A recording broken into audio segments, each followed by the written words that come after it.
After hours of surveying the woods, the sun began to set. But Corey did not give up on his search. He'd gone far into the woods. Shadows loomed and trees stood tall. A familiar setting for him. However, there was a difference in scenery that caught Corey's attention. Dead grass bordered and encircled a rock formation. Flora weathered into clinging bits of dust and thin pieces of straw. The dirt was faded black, ashy, and gray. A metallic smell draped over the area, yet it didn't carry with the wind remaining stagnant within its perimeter. Speckled teal eyes studied the outcropping. Corey's blood once more carried itself on its haunches.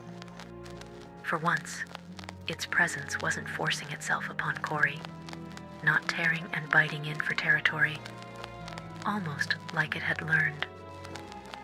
As if it knew if it forced more of its dark powers upon the bearer, the boy would fight it.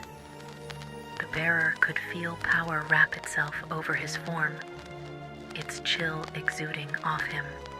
The devil bearer stepped into the circle, and immediately he could feel the hairs on the back of his neck stand, skin prickling as he hurriedly crossed the grass to the center.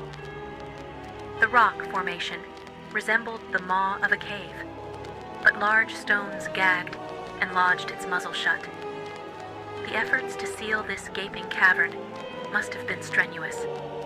Sadly, the work of his tribe's old guard must be undone. It seemed rather ironic, Corey thought, that what was once sealed to protect children must now be opened to save them. Those children, trapped in Boar's walls. Corey used his devil-enhanced strength to move the stones. Air shot free as the cave's gullet was finally revealed, stale and dry, nearly causing the bearer to gag. Insects of various shapes and sizes flew or scuttled out of the entrance, curious about the world open to them, or eager to escape their larger arachnid predators that had long reigned in this dwelling. The dreary, brittle air felt unnatural and synthetic. But Corey already housed the unknown within his veins. To be wary any longer of this world's odd crafts seemed pointless, so he stepped into the jaws of stone, an echo bouncing down the long tunnel with each step. Corey could see well in the cave, despite lacking a source of light, a product of his power, influencing his vision, he assumed.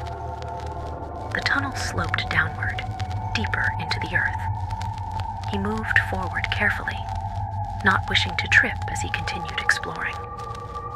At the bottom of the slope, into the throat of the cave, he saw carved monoliths with jagged edges pointed up to him in rows. The devil-bearer leaned over the edge. He could climb down, but it'd be difficult. A buzz in his blood reminded him of his empowered state.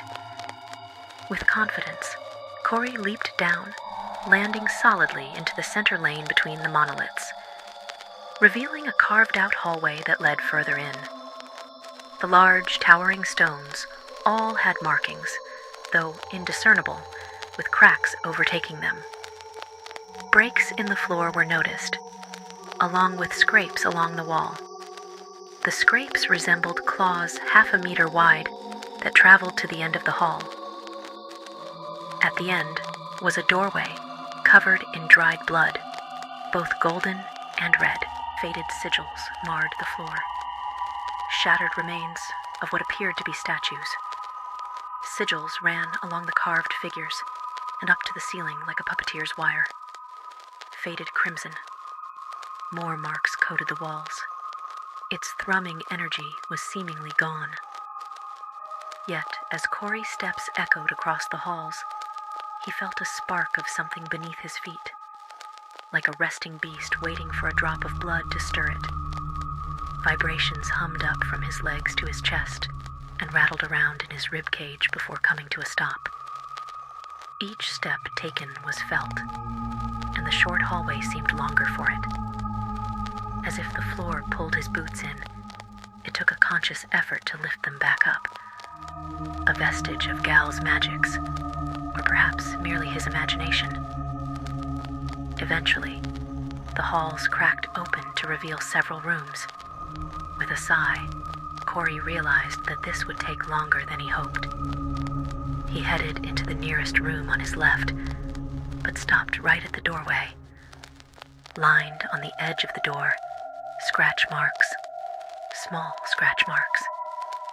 Corey traced his hands along the scars on the stone. The devil bearer closed his eyes for a moment, gently shaking his head from side to side.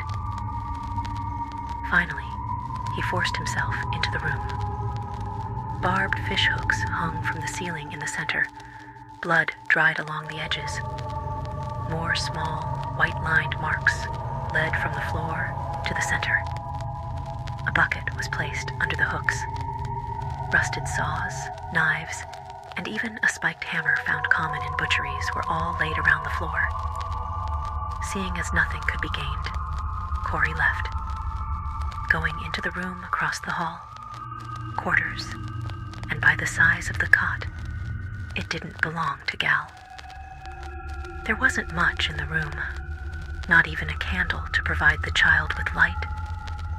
Flakes of skin covered the floor. Corey began to walk out of the room before his eye caught an indent within the bedroom wall. A fist, massive in size. Corey fit his whole palm within the imprint. Puncture holes where the knuckles would have hit. Glancing around the room, no other marks could be found besides this one. Herser and Gal didn't fight in here. So then, what left this mark?